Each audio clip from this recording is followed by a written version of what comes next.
Еве сме на втората сезона на подкаст на Биди Свой и аз, Мери Янчева и колегата Ване Трайков. Се надевам колега се одмори летниот период. Па не е лошо уште малку да потраеш. Знаев дека нема да му е доста.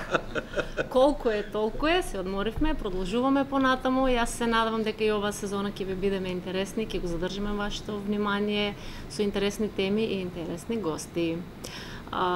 Започнуваме втората сезона со тема која знам дека многу од родителите ги засега и реално е проблем на денешницата. Развојот на младите деца, на малите посебно. На таа тема разговараме со Спасе Додевски. Добре дојде во нашиот подкаст. Специјален едукатор и рехабилитатор во Основно училиште Сан Домас. Добре дојде уште еднаш. Добре дојде од моје име. Се надевам дека си добар. Се одмори или пошто прашање имаше до мене? Разлика меѓу одморот и сега со овој период, одморот се покри, влезе во сенка од новите активности и така да заборавивме веќе на одморот. Заборавивме сите на одморот, така да затоа на почетокот реков дека ни фали уште малку. Не знам зошто толку стартуваше таа втора сезона, кога можеме уште малку да одмараме, мислам. Ама ќе го повтарам полека. Ќе имаме и зимата одмор, така да ќе си направиме. А сега со новата наставна програма и зима и за Великден и така натаму, ќе те држам за збор, дај Боже. Да, зимата одеме на скиење, од таму ќе добиеме нова мотивација. Да. Колешке, морам сам на почетокот да кажам дека навистина една интересна тема.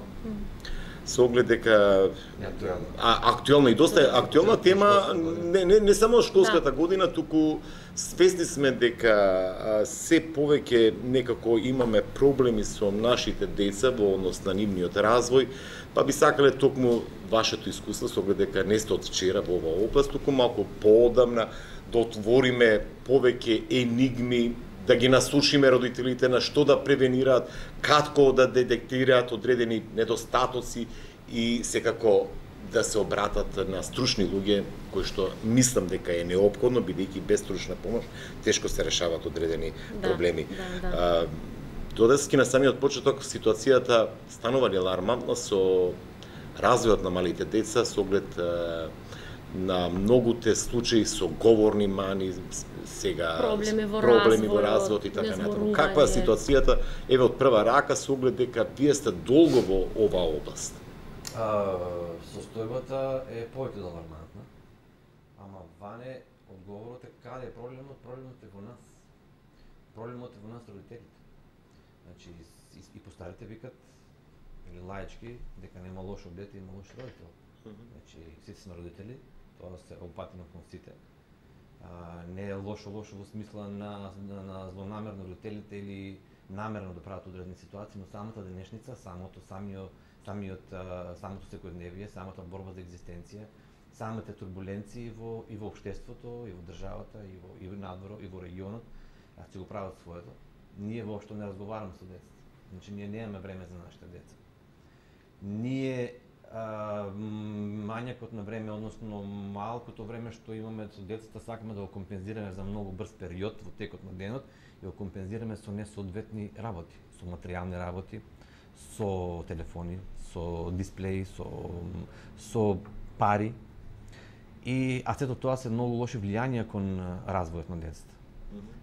Од тука се јави и се јавува се постепено движењето на паритет или споредување на материјалните вредности во групите на деца, значи во самите училишта. Училиштата сега не лекарите, не здравството, туку во моментов за таа возраст за која што сакате да разговараме во раниот детски развој, односно од 3 до 6 години и во школската возраст, најголема улога имаат училиштата. Стручните служби мора да бидат соодветно обучени и мора секојдневно интензивно да работат на детекцијата, идентификацијата на тие лоши влијанија и секојдневно да ги бомбардираат учениците со превенција, односно со канализацијата на сите тие развојни активности, но и на родителите. Зборуваме сега, го зачнавме и ова училиштето тоа, но ова е возраст до 6 години, односно кога почнуваат на училиштата, но кој е оној период кога ние како родители, да тргнеме од родителите, од она родителска улога, кој е оној период кога ние треба максимално да се посветиме додевски на нашите деца, нели, да не компензираме со оние материјални нешта, туку да се посветиме и она малку време што го има. Кој е оној период? Кога почнува да проодува, кога почнува да прозборува, не знам.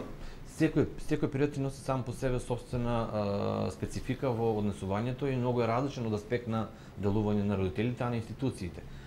Но ако зборуваме за функционалниот аспект, органскиот, биолошкиот аспект на децата, најважниот е околу 3-та година, па и се до 6-та година. Тука апсолутно не станува збор за никаква потреба или можност за давање технологија на децата. Тука децата не треба да имаат играчки или разни средства кои што се механички, автоматизирани, односно играчки со батерии или било какви Тука децата треба да играат, да се занимаваат со наједноставните материјали. Камен, дрво, котки наредени, слагање, хартија, сечење, кинење. Жолта боја, црвена боја. Значи сите тие манипулацијата со тие материјали ги гради и говорните аспекти и аспектите на перцепција на очите и реакцијата меѓу себе и рефлексот го гради, но за жал тоа помодарство носи само со себе давање на играчки, давање на некои не знам, задоволствија кои што носат сами по себе, неактивација на сите органи или чувства или сензорниот аспект на децата, така да тие остануваат до тој период, така да кажам, неактивирани, тешко се развиваат понатака. Например, да кажеме, ако децата до најраната возраст кинат хартија или фаќат со овие два прсти, тоа е гаранција дека говорот ќе се развива многу побрзо, затоа што центарот на тие три прсти е најблиско до центарот за говор. Од тој аспект, нели, да се разбере. Не, добро ова што го откривате. Да, баш и јас сакам што значи развојот кај детето, од кога јас како родител треба да ги видам првите знаци, дали детето се развива правилно или има проблеми. Често се случува да ни кажат мало е детето, се уште е мало, нема да има проблем. И кога ќе дојде до 5 до 6 години, веќе ти кажуваат касно е. Која е таа граница, кој е тој период кога треба родителот да почне да ги приметува првите знаци на развој? И покрај тоа што веќе, нели, се вклучува во оние игри, ова што рековте, дрво, хартија, метал, не знам сега, ги спомнавте овие поедноставни неавтоматизирани игри, иако родителите се трудат, предпоставам дека и тоа сакаше да прашаш, и покрај нашата заложба како родители, која е она граница кога треба да детектираме дека нешто не оди во оној правилен развој, па за да побараме стручна помош. Тоа е најчесто поставуваното прашање, родителите прашуваат во која возраст, во секоја возраст. Битно е во државата мора да имаме развојно советувалиште во секој град. Ние моментално имаме во државата 4. Развојното советувалиште е составено од стручњаци кои што го знаат формата на развојот во секој месец од животот. Не година, туку месец, од само после раѓањето. Во секој од тие месеци од животот си има одредени аспекти или функционалности кои што детето треба да ги научи. Значи секако дека може да отстапува месец-два, но има некои деца дека отстапуваат повеќе, месец-два, дури година време. Со самото отстапување од тоа развојно подрачје, од таа развојна возраст, од тогаш можеме да кажеме дека има одредени проблеми, на што се должи, да бараме на што се должи тоа. Ние сега започнеме со еден нов процес, се вика рана детска интервенција. Мислиме дека донесовме заеднички став во државата дека треба да се делува многу рано на децата. Тоа во школската возраст и понатака тоа е веќе да кажем, работа завършена, но трябва да се дела уште много рано. Сакате да ми кажете дека тие развојни советувалишта треба да бидат институционализирани. Да ве читам меѓу редови, тоа да биде кај здравствениот систем, предпоставувам, каде што ќе има педијатар, логопед, дефектолог, предпоставувам стручни лица кои што ќе направат една скенирање на детето на 3-4 годишна возраст и нели тие најдобро знаат дали се насочува по. Точно така. Значи, тие го знаат до милиметар развојот на секое дете во секој месец и се знае како. Тоа би било задолжително за секој дете да се прави. Задолжително, најголем дел од родителите не од развојно советување, значи после. Ама добро имаме само 4 додавски велите во државата, што е па и хендикеп дека и државата многу не води грижа во таа насока. Не знам, сега. Државата е во, да кажеме, државата е во развој. Значи овие, ако може да кажеме дека овие последните 6 години немаше таква експанзија, например, на деца со говорни мании, Значи немаше никакви институционални развојни организации, организираност на целиот систем. Организиравме во образование, че веќе имаме системска инклузија, имаме проценки, имаме функционална проценка, дијагнозите ги ставаме на страна. Значи сето тоа е сега во развој, така да советувањето се момент кој што тек треба да дојдат, веќе го работиме тоа.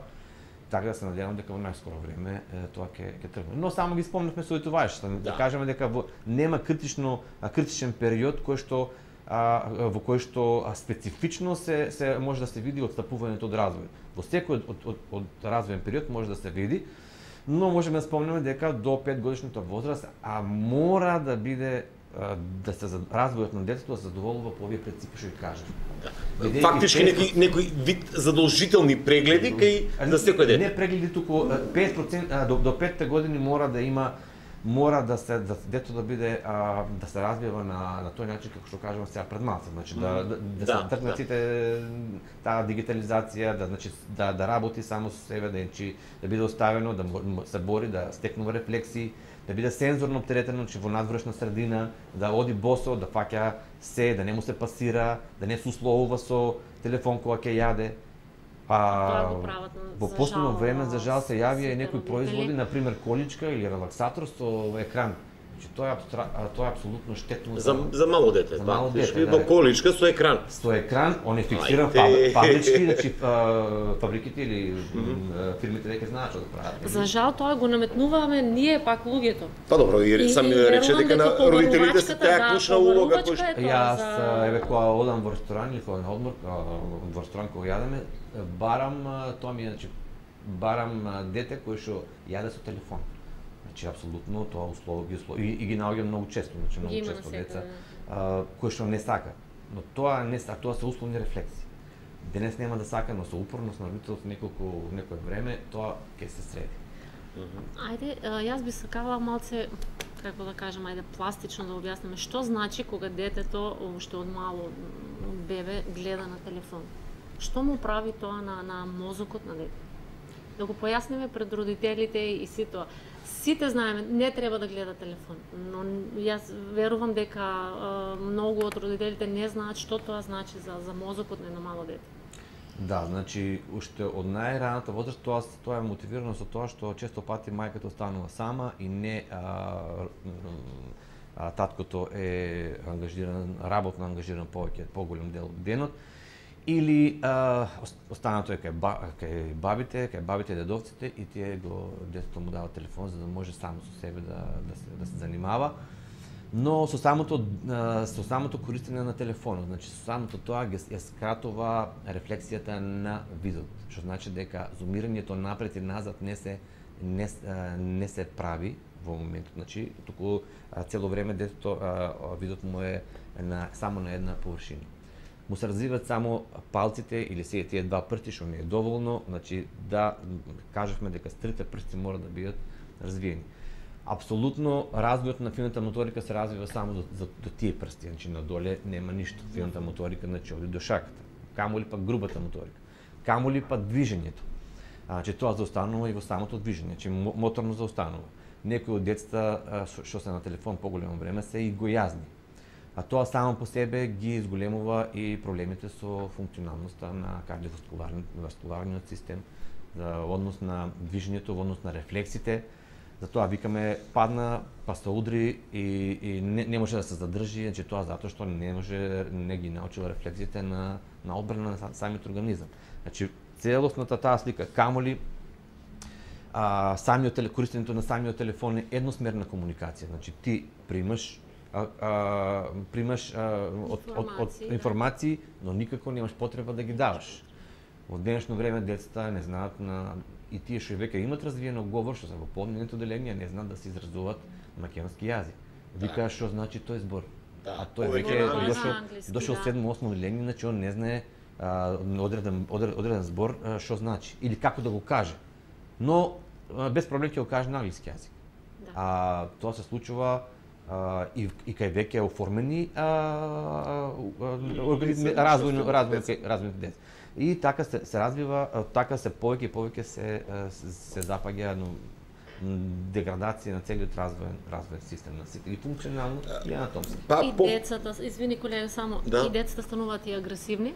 Апсолутно. И тоа е момент што го... Да, комбиниран со развојните периоди, посебно во предадолесценцијата и предпубертетниот период, комбиниран со овие влијанија од технологијата, тоа станува страшно, бидејќи они немаат соодветен одговор на влијанието од надворешната средина, односно не знае одутината да ја сегрегира, не знае да ја канализира, туку на најфундаменталниот, најпримитивниот начин ја враќа назад, а тоа често пати со агресија, пак се враќаме кај училиштата, па и дома, со агресија, и да тоа има и тепање, и булинг, па камоли за сочувството, емотивниот развој. Значи немаат едноставно меѓусебно сочувство помеѓу децата, значи секој на секој сака да го поништи, да го навреди, едноставно да го сегрегира од својата средина, не водејќи сметка дека сите тие деца се заедно во таа средина и сите учествуваат во благосостојството во таа средина. Да, но пак ќе кажам,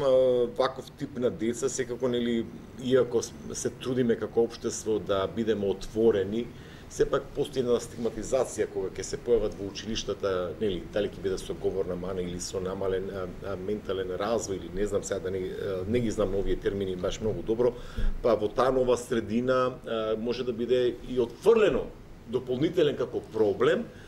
И сега ако поставиме една решка, што би кажале струмичани, ова значи додевски дека ние како родители треба уште од мали нашите деца буквално колку што може да разговараме, да другаруваме на нивен со едни прости обични игри, колку што можеме да имаме физичка кондиција и апсолутно да ги отфрлиме овие дигитални. Но дали знаете тоа да го правите? Дали знаеме родителите ние тоа да го правиме?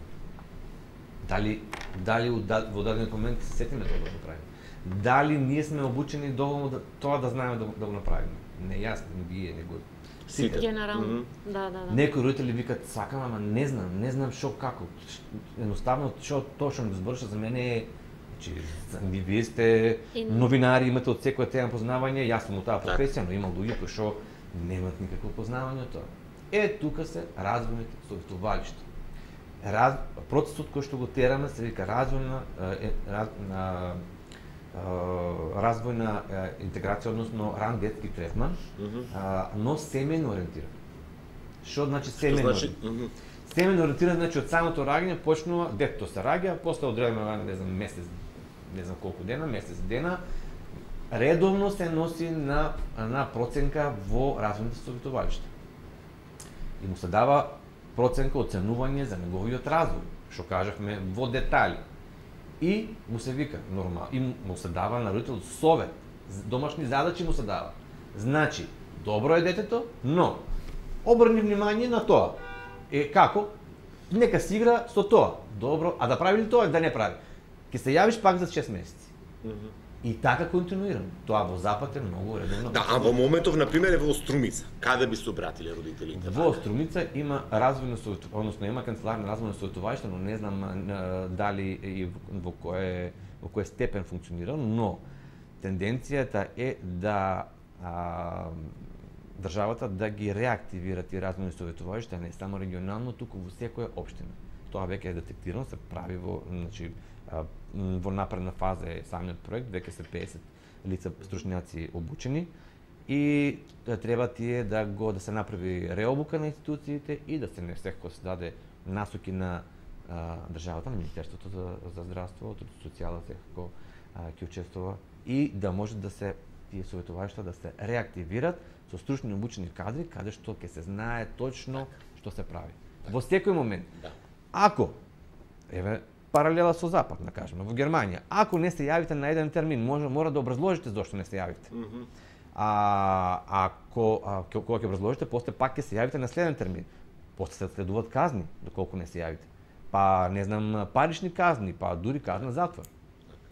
Што е целта? Целта на државата е да во најраната возраст им помогне на децата во развојот, да не напредува нивното евентуално отстапување, за да после државата не вложува пак додатни средства во не знам, посебни училишта, посебни паралелки, дидактички средства, наставни материјали, лифтови, сензорни соби и тоа. Тоа се повеќе многу пари.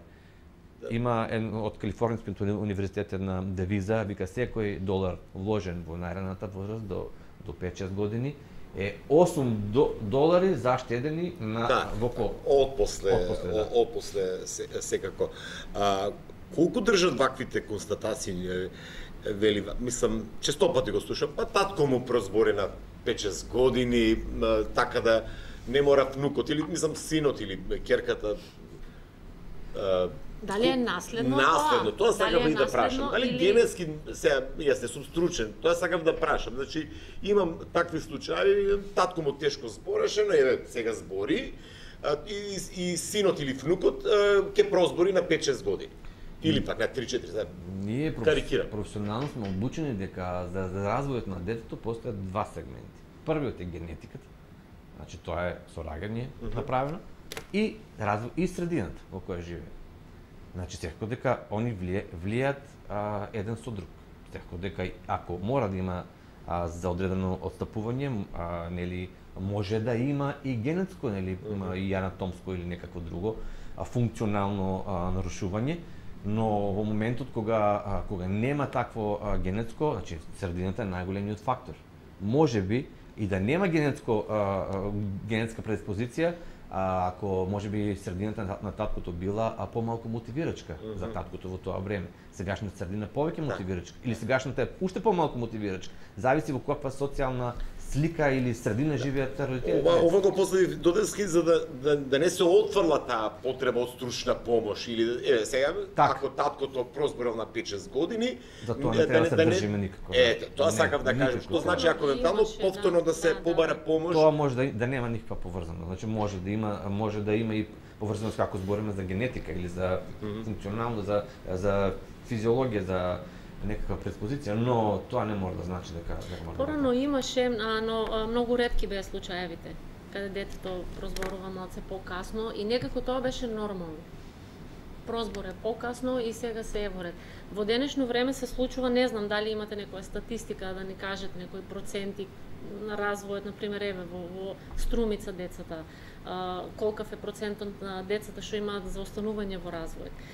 И друг проблем, дали тоа се диагностицира на некој начин, дали тоа дете добива диагноза дека треба да биде во посебна установа или може да продолжи да учи со останатите деца, иако се останува во развој. Да. Тоа ми е некако дискутабилно како со тие деца. Порано имало отстапувања во развојот и отстапување од говорот, но пак и нивото на современост на животот била, да кажеме, на пониско ниво. И да не кажам дека луѓето располагале со многу малку информации и говорот не бил така како некоја комуникација која што може да се види некаква разлика меѓу сите биле на некоја исто ниво, слично ниво. Денеска бројките се поразителни. Значи еден податок да кажеме од бројот на сите ученици од 6 до 9 оделение, 65% имат проблеми со граматиката. Значи, од сите тие имат 20% имат проблеми со артикулацијата на одредени гласови. Значи, 25% имат одредени проблеми во разбирањето. Имаме скриени дислексии, дисграфии, кои што тоа и наставниците го во првите моменти го толкуваат како тешко, не може да научи да пишува, тешко сваќа, малце му е тешко, мрзелив е и тоа натаму, но тоа е скриена или псевдо дислексија или псевдодисграфија, дискалкулија. Така да се води од пораната возраст, па голема грижа во предучилишната возраст, исто така во училиштата. Голема грижа на службите и заедно со наставниците, кои што можат, има конкретно училиште, сега да не ги именувам, па некои други да се засегнати, каде што редовно секоја појава ја анализират и за таа појава се прави турбо обука и презентација на таа засегната категорија. Само на тој начин, па само со децата, па после само со родителите. Само на тој начин влегува во глава и се научуваат. И децата не знаат, и родителите не знаат. Не се криви што не знаат. Не се свесни. Мора постепено, мора континуирано да бидат обучувани за одредени проблеми. Ето сакав да го прашам. Некако полека навлегувме во овој училишен период кога нели треба децата и да се едуцираат и да се развиваат и така натаму. Колку имаме пак стручни служби во од прво до шесто оделение, до пето оделение, како се соновата реорганизација, колку пак образовните институции или просветните работници се добро обучени се до тоа да го препознаат. И видете, бидејќи факт е дека сме за инклузија, но ќе мора да посветат и посебно внимание на ваквите деца. На тие деца, да. А за ова е потребно и дополнителна обука и стручни вештини во секој случај. Или пак, не само просветниот работник, туку и самите служби стручни што се во секој училиште. Асистенти да има. Во тој асект. Асистентот во делот на физички за да му помогне се во ред, но сакав да кажам во тој развој за тоа ментално, за развивање на менталното здравје, колку пак се оспособени и од другата страна да гледаме. Се бориме за инклузија во секој случај. Мери се извинувам претходното прашање, не ти одговорив, сега се сетив, значи дали тие морат да кои што имаат отстапување развојни мора да одат во училишта, посебно училишта, не знам како беше дали. Со инклузијата. Значи не мора да одат, за тоа ние во денешно време викаме сите ученици мора да бидат во училиште на исто рамниште, значи училиште не може ништо да го замени. Значи било што и да прави, значи училиштето мора дете да посетува образование. Ние сме должни тој образовен систем да го адаптираме према него, во оделението да го адаптираме према неговите услови, према неговите потреби. За таа цел ние отвараме нови социјални услуги, индивидуални третмани, значи третмани со логопеди, со дефектолози, кои што државата платени, бесплатни, дневни центри, образовна асистенција, лична асистенција и така натаму. Дали се обучени, дали која е улогата на стручните служби? Значи никој не е сам за себе, никој не може сам за себе тоа да успее. Ние како држава моравме да направиме нов систем за да може да дојде до израз и стручните служби. Стручните служби беа изгубени, че не знае како и што треба да прави. Он има психолог, психологот се знае неговата работа. Педагог има се знае неговата работа, но кога се работи за попречено што понатака. Затоа ние направивме систем на МКФ функционална проценка. Тоа се стручни тела кои што работат регионално, значи во секој регион има по едно стручно тело. И што се случува? Во упис прво оделение детето доаѓа на упис, во прво оделение стручната служба детектира дека нешто на уписот не е во ред со детето. Во развојот има некои отстапувања и алармира до родителот, советува дека детето можеби е подобро за понатака, за да може да знаеме како да се однесуваме со него во училиштето, кои услуги му се и сервиси му се потребни, да го однесе на проценка во МКФ стручната служба за проценка. Таму во МКФ службата за проценка веќе на функционален начин му гледат целата функционалност и му викат да, имаш одредени отстапувања тука, сега препорачуваме во училиштето за тебе да се направи индивидуален образовен план, значи програмата како што е за сите, индивидуален план за секој предмет. Значи тоа е со жвакано или спуштено ниво на цели, или за математика само, или за македонски јазик, или за сите предмети, или му препорачуваат и образовна асистенција, ако е поголемо отстапување покрај наставничката, да има некој тука во оделението кој ќе му помага во тоа. Или ако е веќе физички има проблеми и лична асистенција од дома до тука. Што значи дека сега кога го направивме тој систем, и стручните служби викат фала Богу што се сетивте на тоа, бидејќи ние бевме изгубени, сега веќе од функционалната проценка, значи од МКФ до стручната служба доаѓа веќе цела проценка и вика вие треба да поставите така и така. Но дали ќе биде доволно сега? Не, па и во тој контекст, дали се имплементира сето тоа? Да. Мислам, МКФ ќе ги даде препораките, стручните служби ќе бидат алармирани во одредено училиште. Но колку пак тоа не само да остане на лист хартија, колку тоа се практикува. И да правиме едно разграничување додески урбани и рурални средини. Мислам дека во руралните средини е далеку покатастрофална со состојбата во делот, зборам сега за стручните служби. Од тој аспект не ги омаловажувам, туку дека нема ни асистенти, ни дефектолози, ни логопеди. Мислам, таа е нашата реалност. Колку сето тоа се имплементира? Во руралните средини не го прифаќаат ни советот за да оди родител да го носи на МКФ. Тоа сакав да кажам. Не ми е дето вика се ми е нормално со него. Колку родителите го прифаќаат тој факт дека имаат проблем со детето, па и минимален проблем. Значи свесни сме, сакав да спомнам дека имаме многу случаеви на агресија во училиштата. Дете удира или тепа или малтретира своје другарче, станува збор за деца прво, второ оделение. Родителите на детето кое што малтретира реагира, па такво е детето, лошо е. Најчесто такви деца кои што имаат таков наглед за агресија не се деца со попреченост, тоа се деца од другата редовната категорија, односно редовната популација, ако може така да наречам.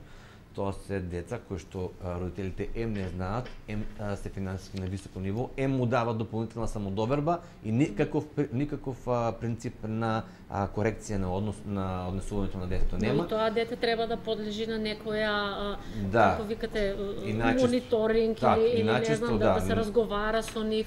И тоа е еден начин на несоциализација. Да, најчесто училиштата реагираат, но тоа се враќа како бумеранг назад и доаѓаат во конфликти и се чека да се одмине возраста да поминат тие деца од образовниот систем, но штетата е голема. Да. Така да ване стручните служби има одредена некаде има во некои стручни служби тоа многу се практикува, односно дали се работени или после МКФ препораките многу стручни служби изготвуваат индивидуални образовни планови, но некои стручни служби повратно информации од стручното тело за функционална проценка викат, значи ние деца проценуваме по неколку пати се доаѓаат во иста состојба. Ако не и полоша состојба. А во препораките се пишува таму образовна препорака, тоа и тоа се прави, цел треба да постигне тоа. Здравствено тоа. И никако, значи после неколку проценки. Додески ако прошетаме по основните училишта, не само во Струмичко, туку не секаде во државата, ние секаде немаме дефектолози по училиштата. Немаме логопеди по училиштата. Имаме само психолог и педагог од стручните служби во училиштата, тоа го зборува. И сега се појавува например со отстапување во развојот. Тоа ми беше и поентата, колку се до тоа се имплементира. Стручните служби психолог и педагог добро го кажа тоа. Да, тие работат, ќе добијат препораки, но и тие се соврзани раце. Во 2009 година општина Струмица ја прифати мојот совет во секој од основните училишта и во средни, прва општина во државата во секој имаше дефектолог и логопед. Како ги плаќаме тогаш на кој начин, тоа окей, но понатака тоа беше основа да можат да се барат согласности и сега имаме ние согласности, односно имаме стални финансирање, стални места во основните училишта во општина Струмица. Но во другите општини не е така, затоа што него можеби не го гледат проблемот преголем и потребата од дефектолози и логопеди. Или пак во руралните средини повеќе се срамиме да го кажеме тоа што го рече со МКФ, дека ние родителите не прифаќаме дека имаме отстапување на нашите деца. Претпоставувам дека имаше и во градските средини, имаше во најпрвиот момент додека да разберат што како, додека да разберат дека одиш на проценка за да ти дадат одредена услуга, да ти го подобрат, олеснат образовниот систем, имаше малку отпор некое време, но сега веќе мислам дека најголем дел прифаќаат и очекуваат да им се даде некаква препорака како посебни бенефиции кои што ќе ги имат во образовниот систем. и јасно им се кажува, доколку одбиете, не одите на функционална проценка, нема проблем, вашето дете, и ако има одредено нарушување или отстапување, ќе биде третирано како сите други ученици, успехот ќе биде тој. Имаше, морам да споделам едно искуство, согласно нашите работни обврски, бевме низ училиштата низ повеќе општини. Тоа беше пред некои 3-4 години.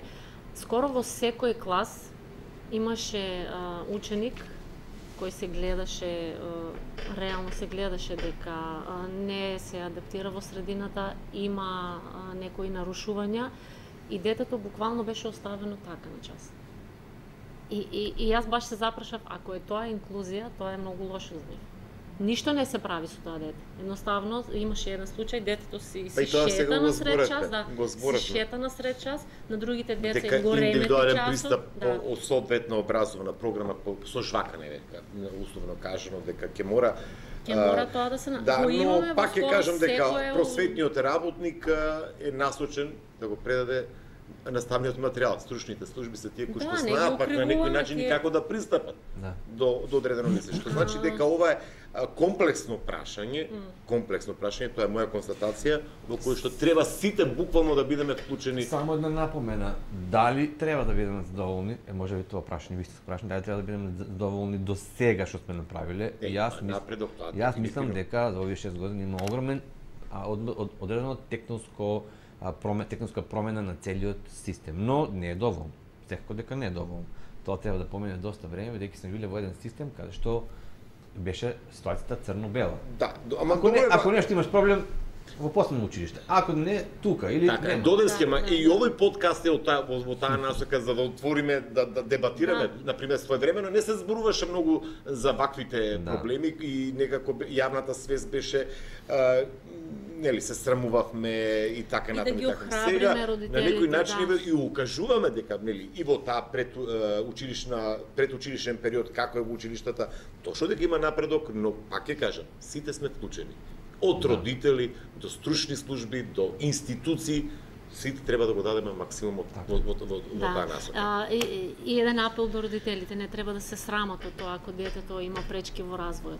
Туку да направат се што можат за да му помогнат на своето дете да се социализира и да биде дел од средината. Да, околу 23 години работно искуство и можам некој од тој период да видиме како од почетокот беше малце потешка охрабреноста кај родителите, но сега се повеќе и повеќе.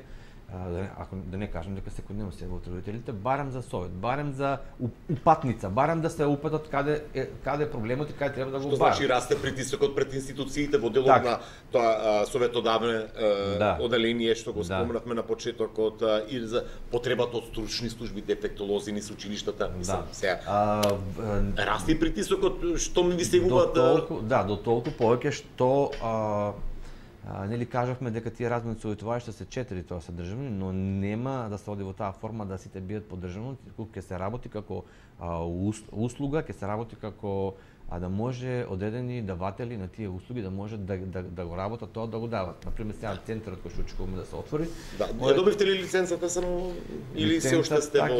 Ќе биде свечено доделена во петок на 15 до 13 часот таму на објектот, така да ќе има услугата, ќе биде дневен центар и дневен престој, индивидуален третман, но во овој значи тоа?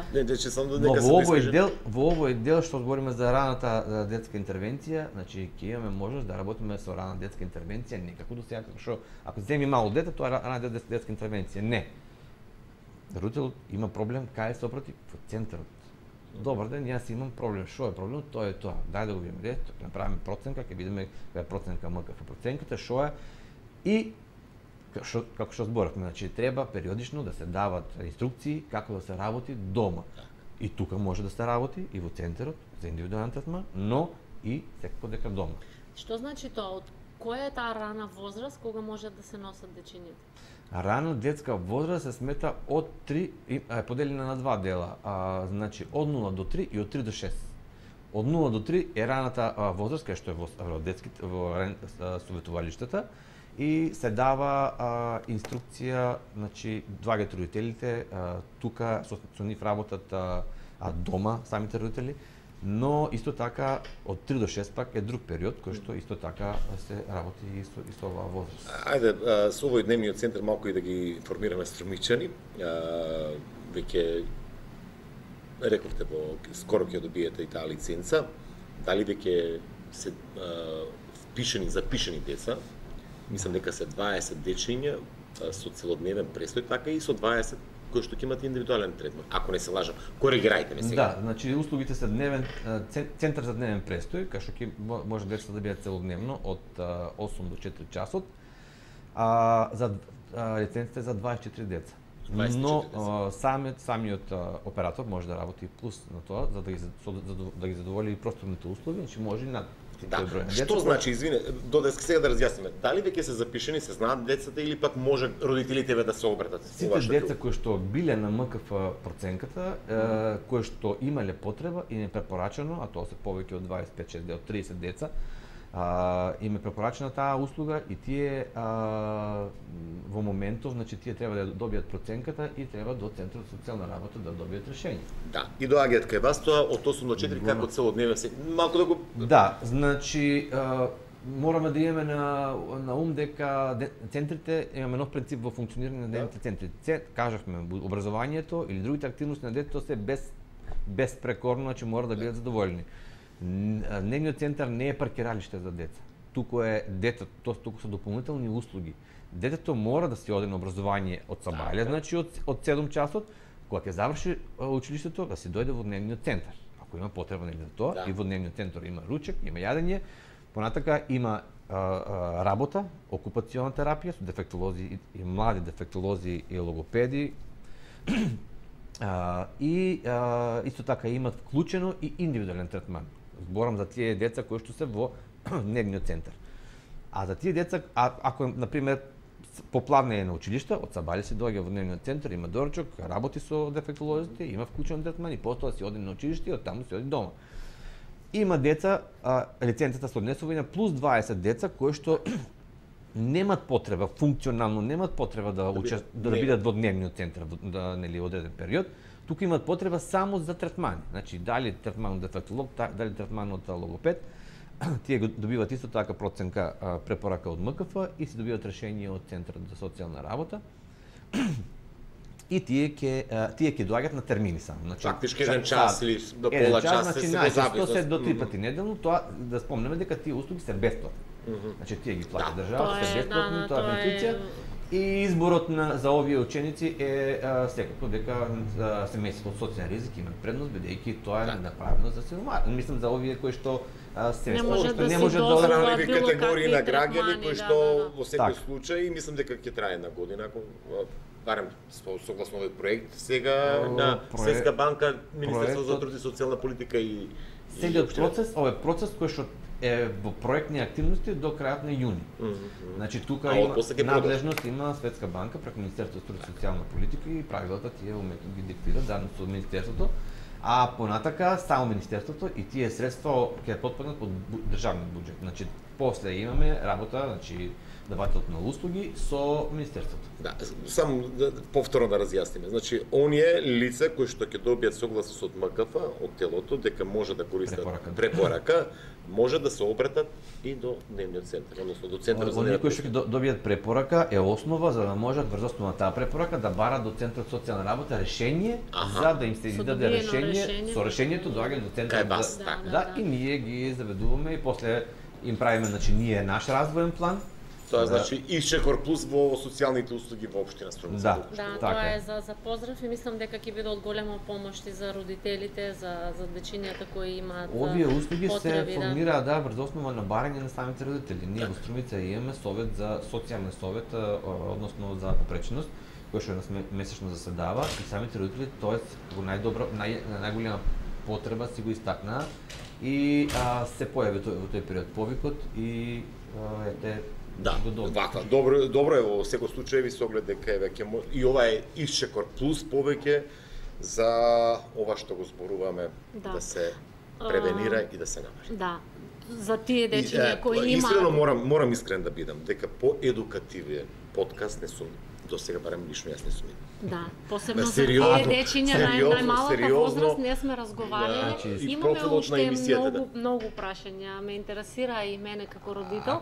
Ако се однесува на мене, благодарам. Не. Мислам на располагање за секогаш. Апсолутно, бидејќи ова сите нас не тишти, сите некако го премолчуваме или пак не сакаме многу да зборуваме, ретко кога вака отворено со совети од ова предучилишна возраст или пак ако не гледат на YouTube да го вратат првите минути кога што треба буквално родителите со трите прста, препаслушам и јас станав искрено да го кажам. Па тоа сакав пак да потпршам уште малце да не објасни. Тие дечиња што добиваат и решение и се ќе се грижат за нив во центарот.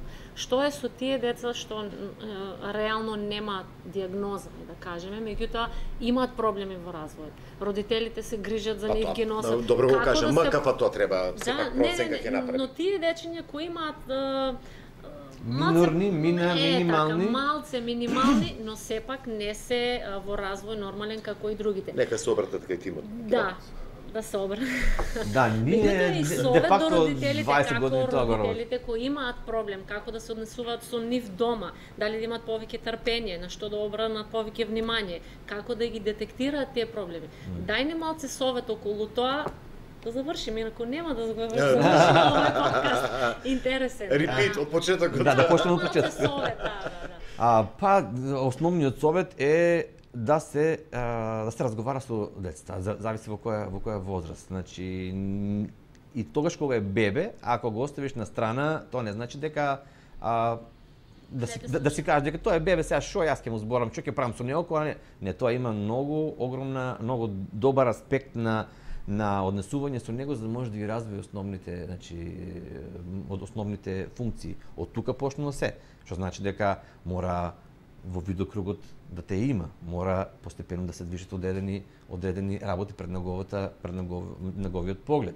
Мора да почне да ги движи раците. Мора да се остави на самото на подот самостално да посегнува под предметите, не да му ги даваме ние. Значи, околу него предмети да има, или да се обезбедат тие остри површини, но да се сам да посегнува по самите предмети. Да не често пати помодарство во становите, во куќите, бели фотели, бел мебел, не, тоа е немотивирачка средина. Значи тоа апсолутно влегува во психолошко задување на самото дете. Мора да има живи бои, мора да има бои разиграни, бидејќи на секоја боја погледот на далечина го пушта. Има разиграност во боите. Да фаќа се. Не треба да го држиме да не се извалка, да не фаќа топло, ладно, лед, вода, тврсти предмети, тешки предмети, мора да биде при напор. Значи стварно мора да има сензорно да биде обтетен. Природно, за да не мора ние понатамошниот развој во цензорна соба вештачки да го Добро го кажа таа кај беше во Соединените американски држави $1 или како се јаде $1, да, за мене во Додевски, јас ти благодарам многу, навистина доста едукативен подкаст, морам да признам.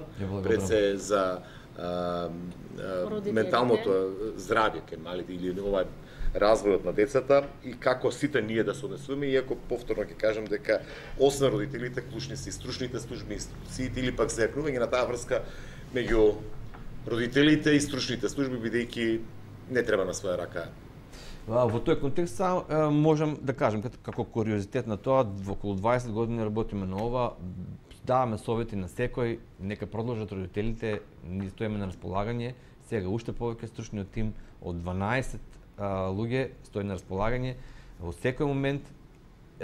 Иждене нека дојдат, нека прашаат, нека побарат совети, иждене ќе добијат упатница или третман или било што, така да пак центарот има и таа функција. Подобро да се направи нешто отколку да не се преземе ништо и да биде задоцнето понатаму. Слободно нека ги контактирате до практика градинката на поранешна Струмичанка. Така.